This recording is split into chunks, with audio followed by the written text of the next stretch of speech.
ప్రభుత్వం పంట రుణాల కోసం ఇచ్చే డబ్బులను రైతులకు సంబంధించిన మరే ఇతర అప్పులకు మళ్లించకూడదని బ్యాంకర్లకు డిప్యూటీ సీఎం భట్టి విక్రమార్క ఆదేశించారు. ప్రభుత్వం జమ చేస్తున్న సొమ్మును కేవలం రైతులు పంట రుణమాఫీ కోసమే ఉపయోగించాలని, రైతులను ఇబ్బంది పెట్టవద్దన్నారు.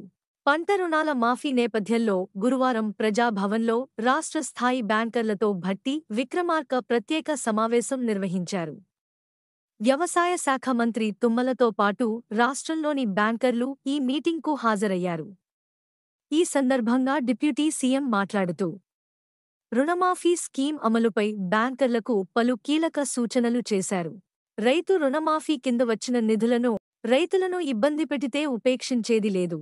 తుమ్మల, ముఖ్యమంత్రి రేవంత్ రెడ్డి, డిప్యూటీ సీఎం భట్టి విక్రమార్క ఇచ్చిన మాటకు కట్టుబడి దీక్షలా రుణమాఫీ పథకాన్ని ప్రారంభించుకుంటున్నామని మంత్రి తుమ్మల అన్నారు. ఒకేసారి 2 లక్షల రూపాయలు రుణమాఫీ చేస్తామని తాము చెప్పినప్పుడు ఈ విషయాన్ని చాలామంది బ్యాంకర్లు కూడా నమ్మకం కుదరలేదన్నారు. దీనికి కారణం కూడా లేకపోలేదని, గత ప్రభుత్వం 2 విడతలలో చేసిన మాఫీని మీరు ప్రత్యక్షంగా చూడటం వల్లే ఈ విషయం నమ్మలేకపోయారన్నారు. గత 2 పర్యాయాలు అమలు చేసిన తీరుతో రుణమాఫీ వల్ల రైతులకు ప్రయోజనం చేకూరలేదన్న అభిప్రాయాన్ని అనేక మంది బ్యాంకర్స్ కూడా పలు సందర్భాల్లో వ్యక్తం చేశారన్నారు.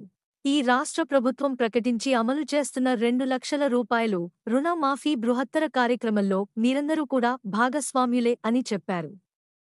వచ్చే నెల రోజులు బ్యాంకులలో రద్దీని తట్టుకునే విధంగా ఏర్పాట్లు చేసుకోవాలన్నారు.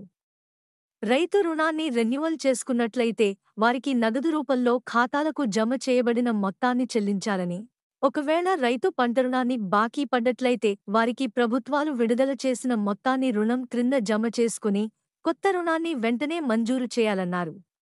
రుణాల రెన్యువల్, నగదు చెల్లింపులకు ప్రత్యేక కౌంటర్లు ఏర్పాటు చేయాలని సూచించారు.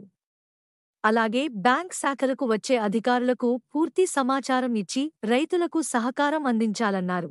ఏ బ్యాంక్ అయినా ప్రభుత్వ ఉత్తర్వులు పట్టించుకోకుండా నిర్లక్ష్యంగా వ్యవహరించి రైతులను ఇబ్బందులకు గురిచేస్తే ఈ ప్రభుత్వం ఎట్టి పరిస్థితుల్లోనూ ఉపేక్షించదని హెచ్చరించారు. ప్రభుత్వం నుండి పంట రుణమాఫీకి చెల్లించే మొత్తం రైతులకు తప్పకుండా చేరే బాధ్యత ప్రతి ఒక్క బ్యాంకు చొరవ తీసుకోవాలని, ఆ విధంగా మీ శాఖలన్నింటికీ ఆదేశాలు ఇవ్వాలన్నారు. మన ఛానల్కి సబ్స్క్రైబ్ చేసుకోండి, లైక్ చేయండి మరియు కామెంట్ చేయండి. మీ సపోర్ట్ మాకు చాలా ముఖ్యం. కొత్త వార్తలు మరియు అప్డేట్స్ కోసం బెల్ ఐకాన్ని నొక్కండి.